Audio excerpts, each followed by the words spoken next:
Dear beloved teachers and beloved community, welcome to Blue Cliff. All those who are coming, can you hear well? Is it a little loud or is it good? Okay. Welcome everyone.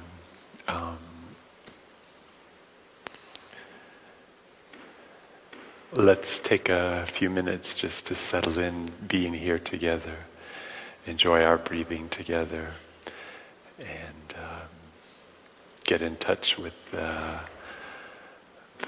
wonder of this moment, being alive, being on earth, and having a community of practice, a spiritual community around us.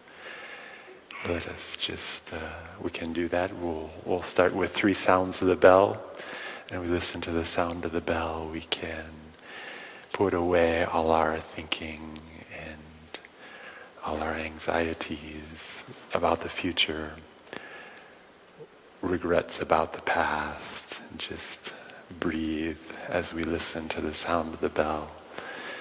Let ourselves relax and really settle into the cushion.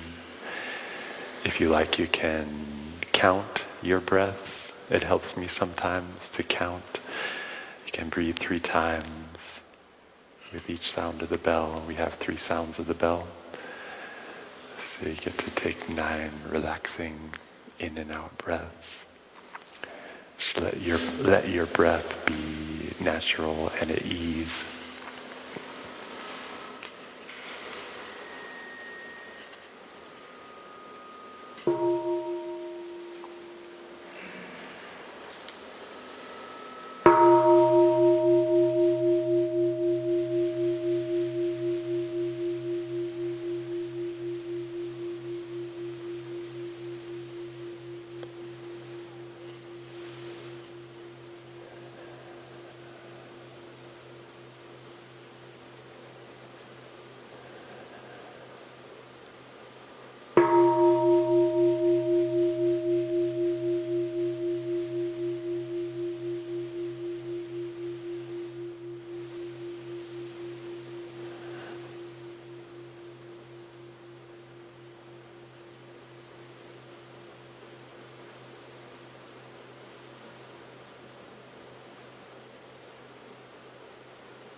Breathing in, I know that I am breathing in. Breathing out, I'm present for my out-breath. In, out.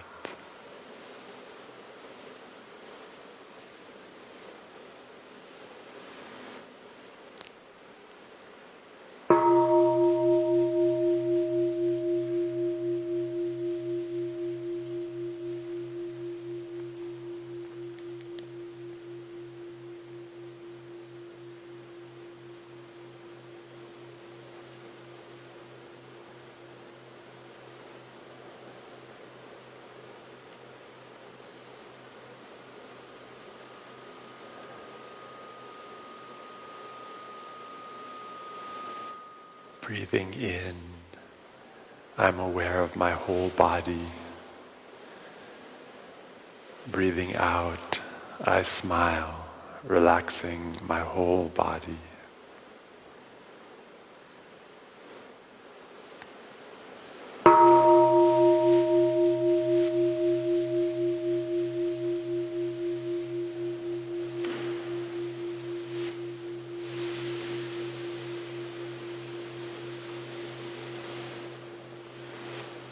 Body relaxing.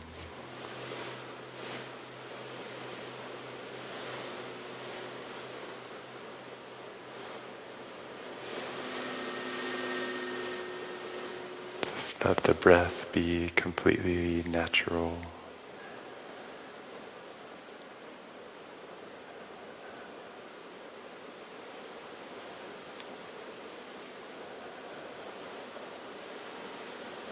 Feel the weight of the body on the earth.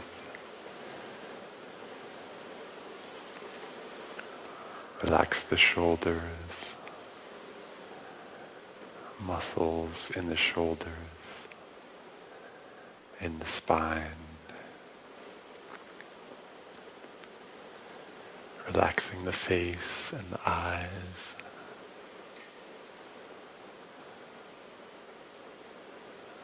Smiling to the body, present moment.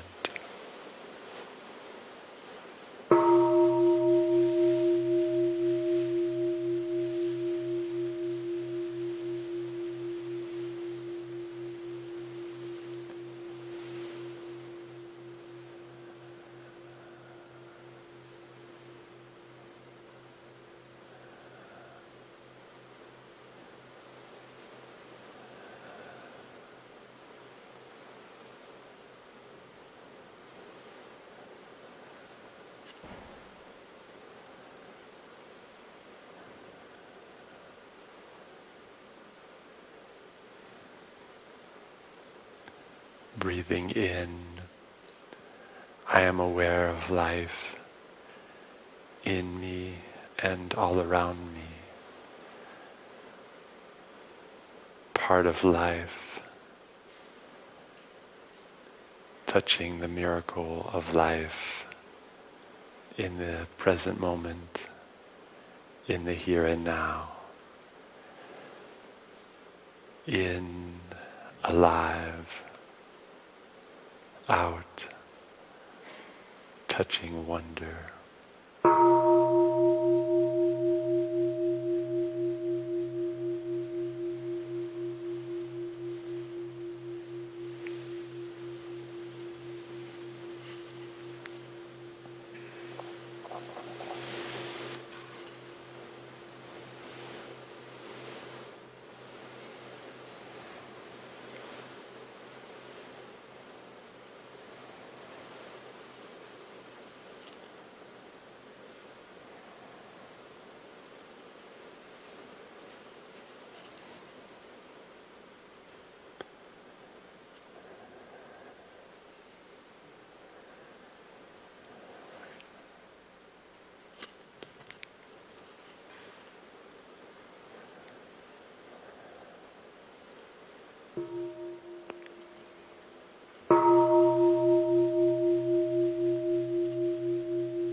Dear friends, you can open your eyes.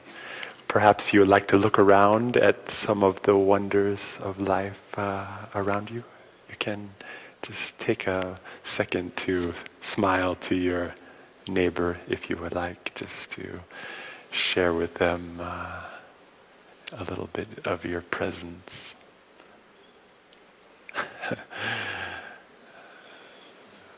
And welcoming each other to the monastery and to, it's a special day. They call it Christmas. It's actually Christmas Eve, right? It's an old tradition.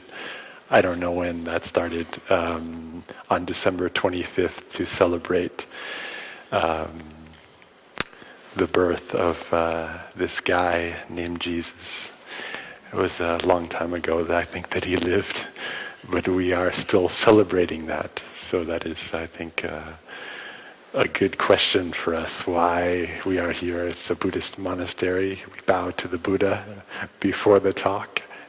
It's very nice to bring these two people together. The Buddha also lived a long time ago, a couple thousand, both of them more than a couple thousand years ago. So it's somewhat extraordinary, I think, if you think about it, that we somehow are celebrating that. So I think it's a good place for us to start to think about that. But on a more immediate level, I also maybe there's some of us, we can also celebrate their birth And it wasn't that long ago. One is my brother. He's behind the camera. he's 28 today, so we can give him some happy birthday flowers. So.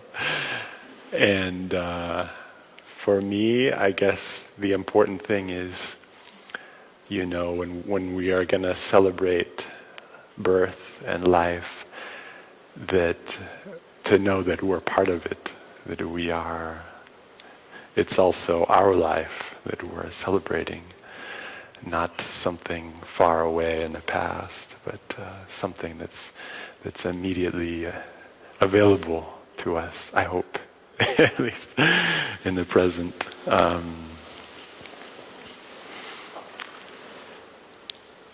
have some notes. I try to keep it short because I think you're the real Dharma talk, so I'll try not to take too much time. Maybe just to share some things that are inspiring to me.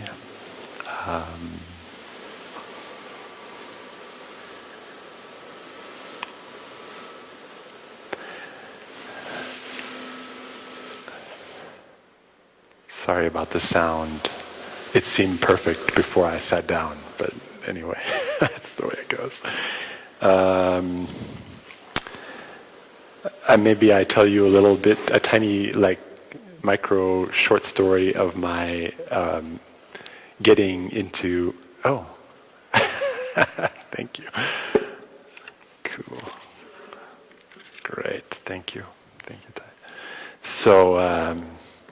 How I got to be in the monastery, a Buddhist monastery, and I have Christian roots. There was a time, I had just come back from being in the Peace Corps in Nepal for 2 years, and it was a very rich experience. A lot of suffering and a lot of joy also. I lived in a kind of tribal village small village in a very rural part of Nepal that takes a couple days to walk to. When I came back to the United States, I had a lot of suffering, despair, because I just couldn't find any meaning. Anything that felt meaningful to do with my life. At some point I picked up a book by Thai in a bookshop, and I was living in Santa Cruz, California. That was The Heart of the Buddha's Teaching. And I started to cry in the bookstore, which I think happens to a lot of people. I don't think I'm alone on that one. But it was something about this message of it's because that you have suffering that actually there's a path of well-being that's available. It's not in spite of that, but because of that. So that was very surprising to me. Later on in the book it said you should get in touch with your spiritual roots, because it's like a tree. You're a tree, and the tree needs good roots if it's going to be healthy. So I started going to the church, which was across the street from my apartment, which happened to be a Pentecostal church. And that wasn't my background. I grew up in the Methodist church, kind of, a First Congregational church. My mom's family is Methodist, so my mom's in the back there. I just want to wave to my mom. Hi, Mom. I know, make her nervous, but yeah, I have to do it. Sorry, Mom. So I started going to this church. Was quite a bit different than what I grew up with. But I did that because I was motivated by what I read in this book about connecting and trying to understand my spiritual roots. And it took me on quite a journey, but I ended up at one point, I wanted to become a Christian monk for quite a while. I went to a Catholic hermitage. It wasn't a monastery. The brothers that practiced there were all hermits. So they didn't talk to each other except like once a week or something. But anyway, it's a beautiful place in Big Sur, but I think I kept coming back to was just the eloquence of our teachers' teachings. That's what I mean is Thich Nhat Hanh's teaching. And so I finally said, well, I really like my Christian roots. They're very precious, but I'm going to have to go check out this Buddhist monastery because, I mean, the guy is very cool. So I went down there. I went down to Deer Park Monastery, and I kind of fell in love with that tradition of practice, because what I saw was that the people, the brothers and the sister, were quite open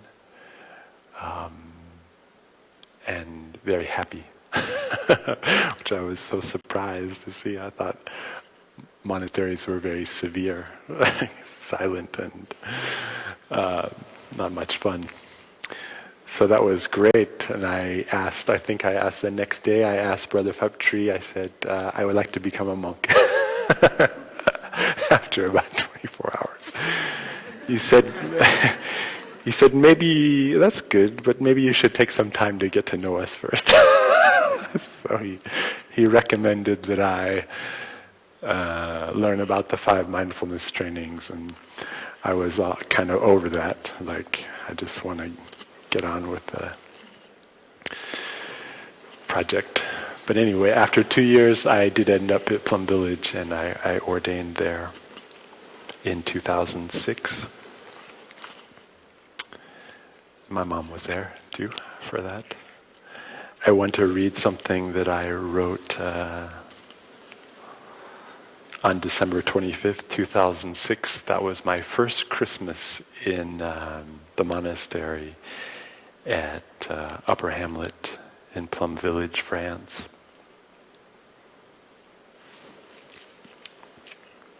So I wasn't a monk yet, because I ordained in 2007 in February. I was an aspirant. Sunday at Upper Hamlet, singing in the 900-year-old church with the Sangha at Tenak, sitting in silence.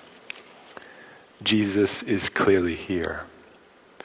I feel your aspiration to help all to wake up, to serve everyone. I can feel your youth and energy, your heart, your struggle. I am so grateful that you found a way, that so many have found and continue to find the way. I am so grateful to see your face in Thai. That's the name of our teacher, short name. Thai means teacher. To have the gift of a living teacher. Help me go in this way, nourish my heart of love and deepest aspiration. Grow in me mindfulness and compassion.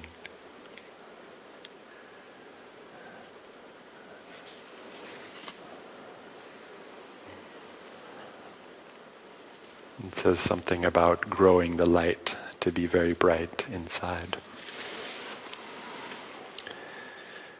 Okay, then it jumps a little bit. I think I remember we were doing walking meditation together, and there were some robins singing on the path. Maybe not singing, actually. And I'm not sure why there were robins out in December, but that's what it says. Okay, robins, redbreast. Sing quiet and soft without fear. Layers of frost. So many eyes, ears, hands, feet. We are together, the white clouds of our breath, a prayer rising to the heavens. Our laughter and lightness will lift every burden. May I let go of all illusion to see the perfection of this wonderful manifestation. So then I have a kind of poem that I wrote that later that evening. Today Jesus is born as we are born. He cries for milk as we have cried. The compassion of our mother is here. Can we see our own infant nature, our own true humanity? Can we see that we are made of everything, and everything is made of us? He is alive again, born this moment in our flesh. We only need breathe in the entire cosmos to touch our own infant nature, to touch the 2 cells and the countless trillions of cells, the whole stream of life, all of our ancestors, the stars and their atoms, the suns of light and energy, the red blood pulsing through the cosmos, the song of life's love calling us forth anew. Okay, so that's the poem that I wrote a long time ago. That was 10 years ago. So I was thinking, would I change anything in that poem? Do I have any new perspective? I don't know. I think one thing that's been very important to me is and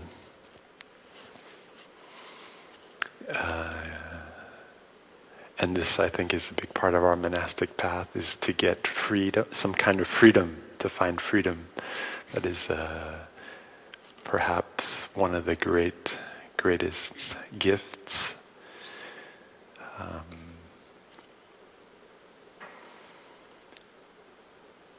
And I think I'm thinking that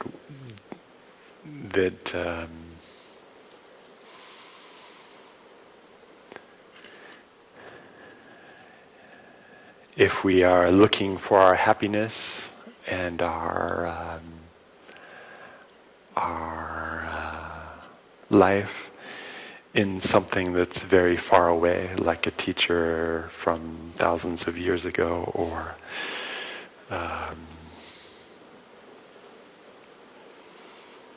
even a teacher that's outside of us, we may not, we may be setting up a barrier between us and freedom and happiness and truth.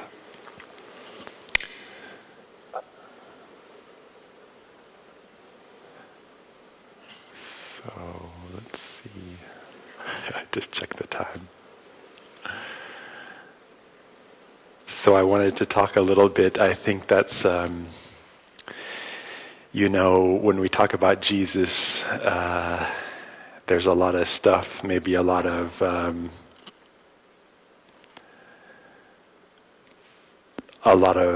ideas surrounding him, a lot of history. There's a lot of cultural and historical stuff that's been maybe layered on top of his life. It can make it a little bit challenging to find, is there something that is still important for us today?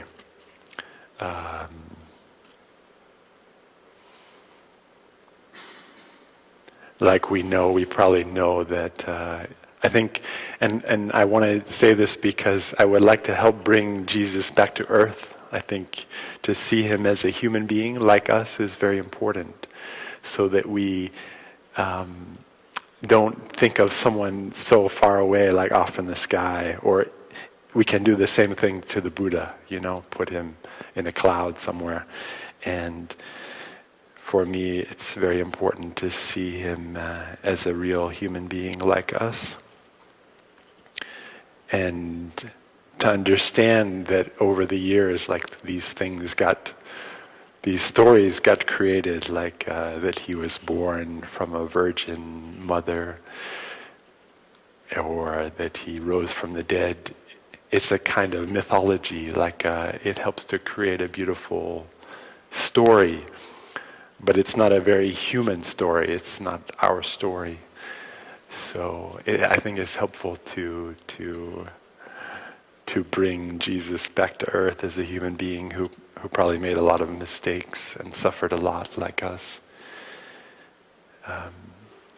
And yet we still, something very magical, something very special must have happened 2,000 years ago in order for us to still be looking at that. And so I just write a little bit. I think that has something to do with freedom. And I think that's what he wanted people to be able to get in touch with, was real freedom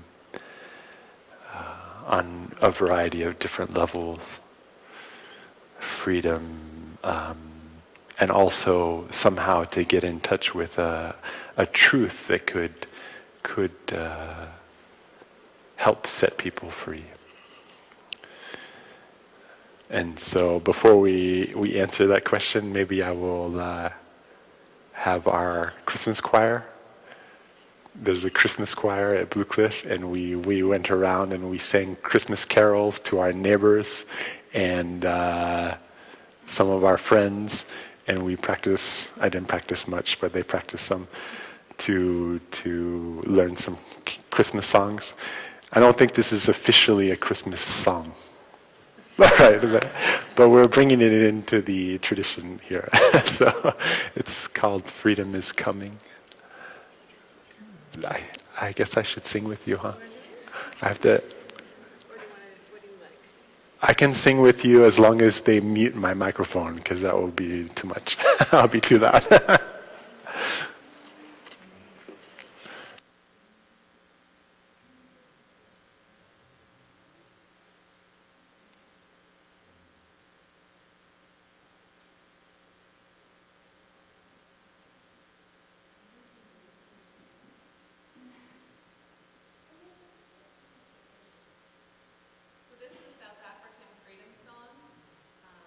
Not specifically Christmas, but the message is kind of the same.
Test 1, 2. There. Can you hear me okay? Yes. All right. Okay, so we'll finish up pretty soon. It's still pretty low, huh? I probably don't need it if I speak really loudly, but I probably should get it.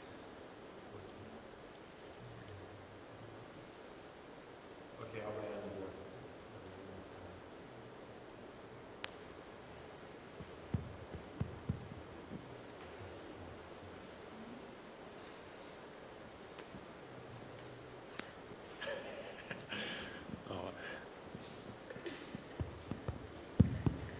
This is the part that I was going to use the wireless microphone for, so I could write without holding the microphone. But, I'm sorry. This, maybe it's good that I can just call your attention to the beautiful artwork that our brothers and sisters helped make. Sister Mucknyam is somewhere around here. I don't see her. She's hiding in the back. But it's really nice. You see, here's our meditation hall, and then not too far away is the baby Jesus. So that's all of you. All right. So I just, I will write down I thought it would be great to, since it is, Christmas, to take something from the sutras on Jesus, or the gospel, or the scriptures, they're called. So we have this thing, it's called the New Testament, and it's a collection of a bunch of, I think I got it. Okay. It's like stories. I think they're in Greek. They're written down about 70 or 80 years after the death of Jesus. So they're not really like historical accounts. They're kind of looking back at Jesus' life and making an account out of it, putting it in sort of perspective for the community. The Christian community continued, as you well know, and still alive today. But the passage that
So,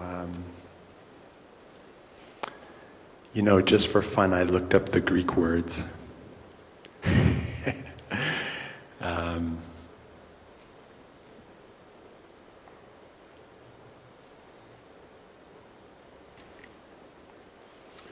This first word is teaching, comes from the Greek word logos, which means word, which is kind of cool. So it's like, but I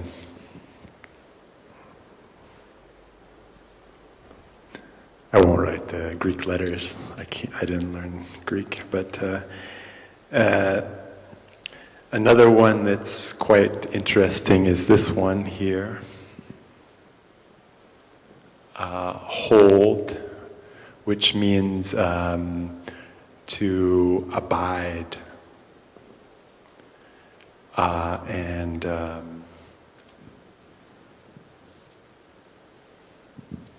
it's a Greek word, meno. It means to stay or to remain or to abide.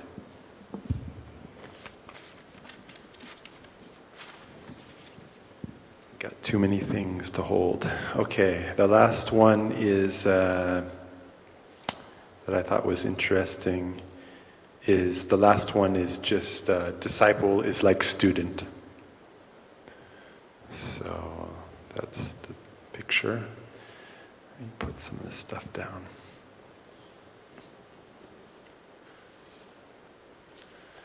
Oh, yeah. And by the way, I wanted to recommend a book to those of you who want to learn about more about the historical Jesus. It's very hard to know that much for sure about someone who lived so long ago, but by looking at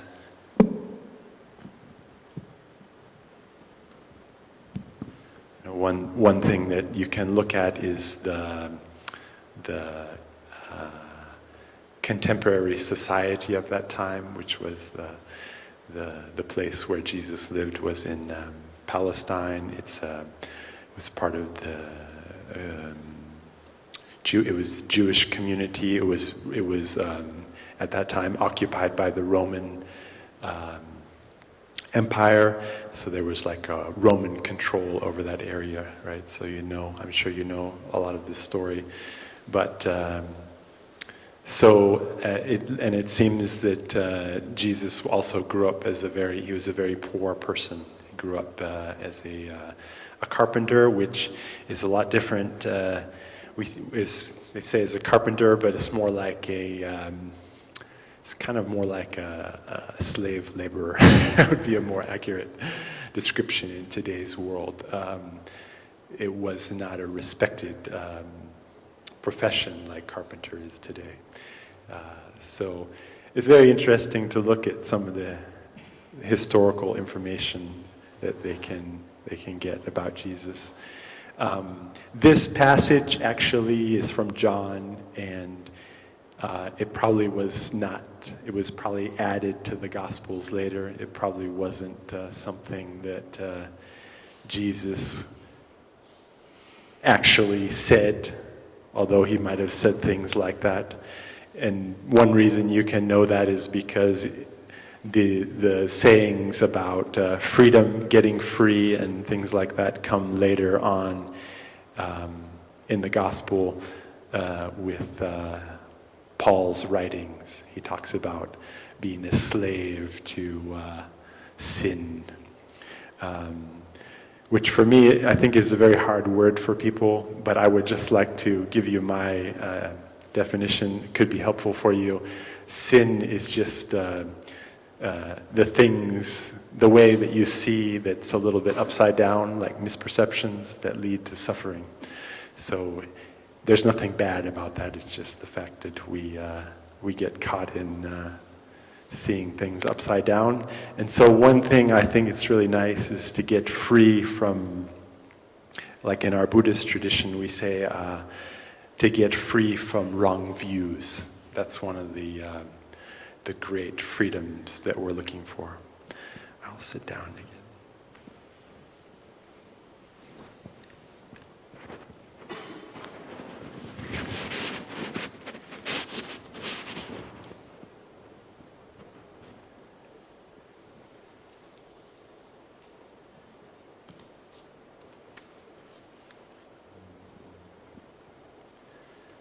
think I've probably already talked more than enough, but I'll just try to maybe put this last part together so there's something at least practical for you.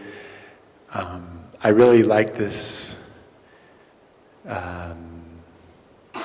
saying because to me it's very close to what we're practicing here, in the sense that it's through our practice of awareness and mindfulness that we get in touch with life as it is, which includes all the joys, but also the suffering. And by being in touch deeply with that, both what's difficult, what's painful, the suffering, and the joys, we can get a kind of insight about life. And we can see what are the roots of our suffering, not only in ourselves, but also in our society. And it can be very powerful. I think it always leads us, that kind of awareness, to a kind of love.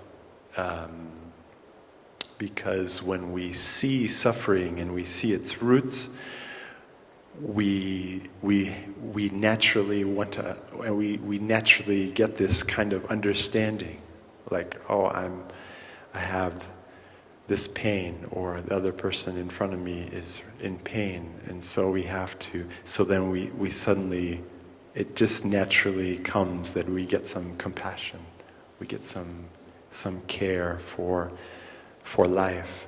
It becomes precious. So that for me is the first part, like the teaching is, it's not Jesus' teaching really, it's the universal teaching. Or it's not the Buddha's teaching, it's just the way of being in touch with reality that leads, and so staying in that, cultivating that, it helps us to get in touch with some kind of truth. And I think for me that truth is about the way Jesus talked about it, and this is a translation, is the kingdom of God. You could call it the queendom of God, though, also. There's some sisters last year in Tet, they had they're up in the lay building up the way, what's it called? Crystal Sunshine, I think, their residence here, and we celebrate every Lunar New Year. It's a big celebration, and they had a big banner in their room that said, the Queendom of God. So I thought that's very nice. In fact, the word in Greek is, give you more Greek, basileia, I won't write it, but it doesn't have a gender. It's not about a king or a queen. In fact, it means something like power, or so this kind of truth that the way Jesus expresses it is kind of that there's a power inside of life, and the good news is that it's in all of us. It's because we're part of it. So the insight, the way our teacher expressed it, is interbeing. That is, you are part of the whole cosmos, all the atoms in your body. We know it scientifically, but to get it into our way of looking and acting and being requires that training, that practice of awareness, so that we can penetrate in and see that we are not separate. And that is a journey that we take. One of the ways that it manifested in his time, in his community, and I think the reason it lasted is not because the idea was good, because actually many philosophers at that time, they had this similar idea But I think the reason it lasted was because it became a community that was actually living that truth out. And so because they were living that truth out, they had this kind of freedom to take great risks and to love each other in a way that was very radical. So one of the things that he did in his time was to eat with people across all the different boundaries of the society. That means whether you were rich or poor, whether you were an outcast, homeless, today it would be a homeless person, whether you were mentally ill, in those days could be called demon-possessed or something like that. He and his community made it a practice to eat together, all those people. Not just to be together, but actually to share their meals together. And I like to think that's one beautiful part of our monastery too, is that anyone can come to our days of mindfulness and eat with us. So it's a kind of open meal. And they took it a step further than that, though. They actually traveled around in groups and pairs to places all over that area and started small communities where they were living very radically like that. And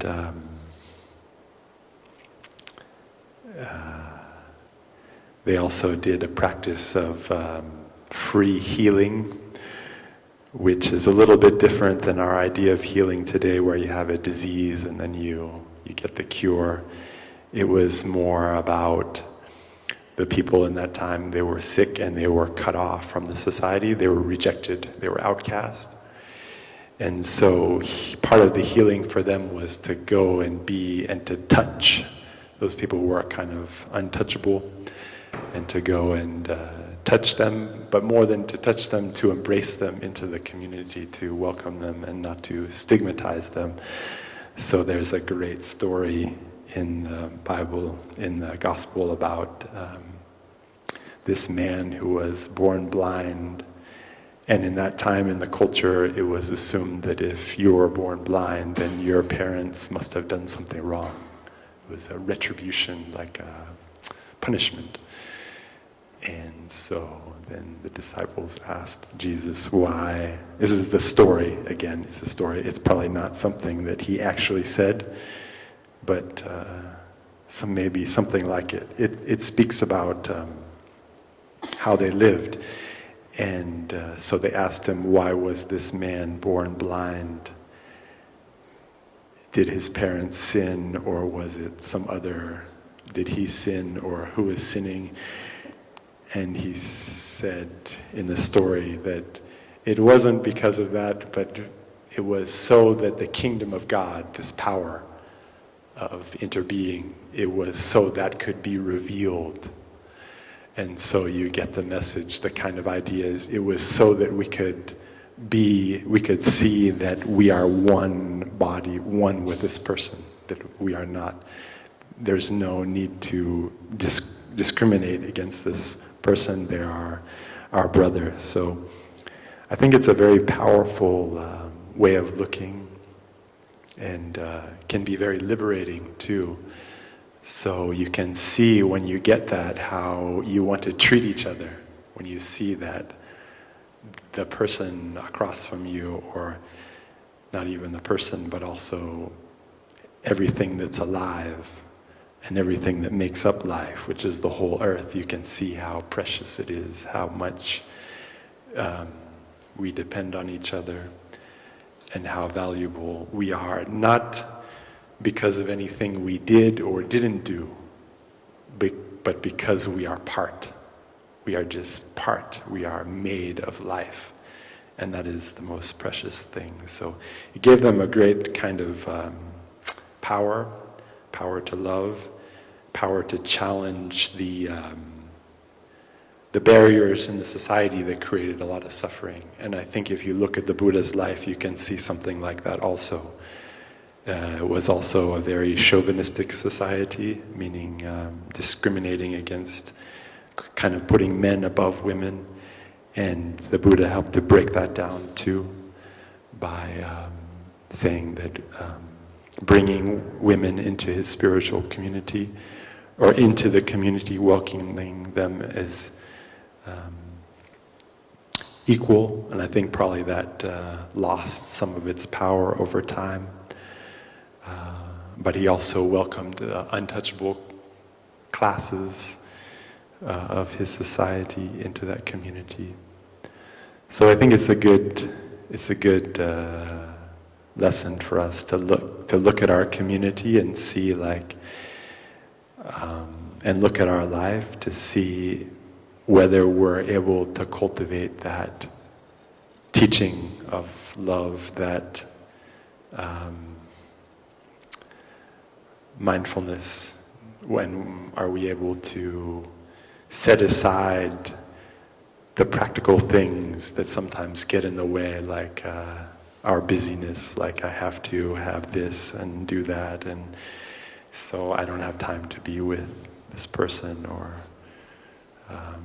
this person is very difficult, they're hard to be around, I don't want to have to deal with them. So some challenges for us to look at there.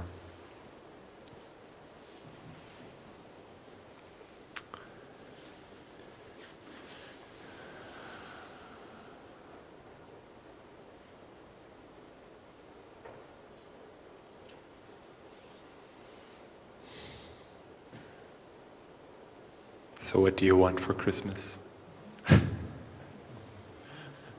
It's one of the questions I wrote down. It's a good contemplation.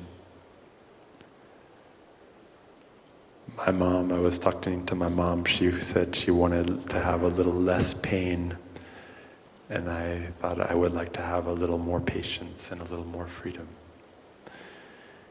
And maybe part of the doorway to that freedom can be cultivating our awareness. So I'm aware my mom's here right now. She was very sick before, and so that's already a very precious gift for me.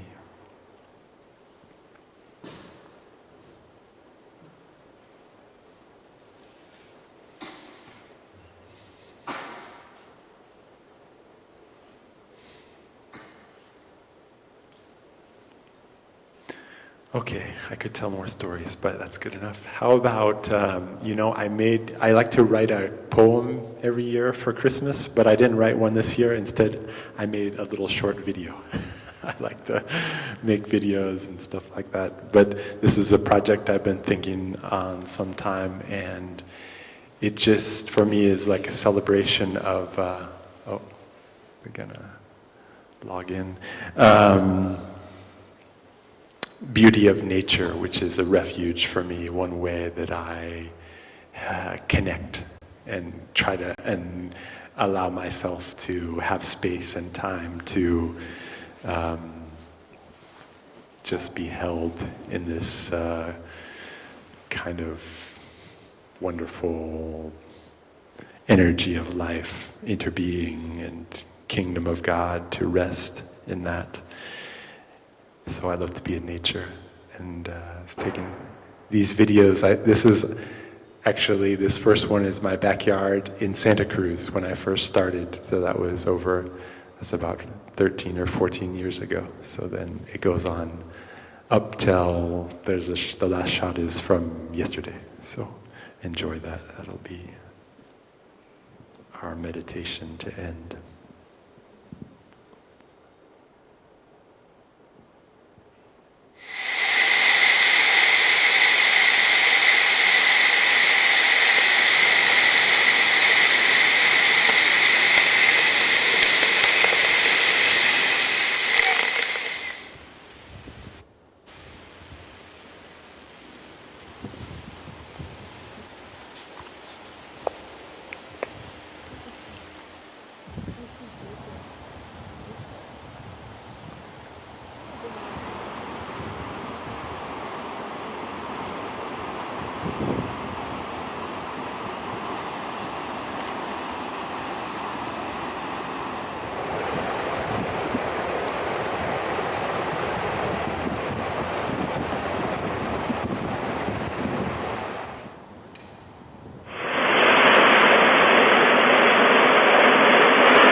Thank you, everyone.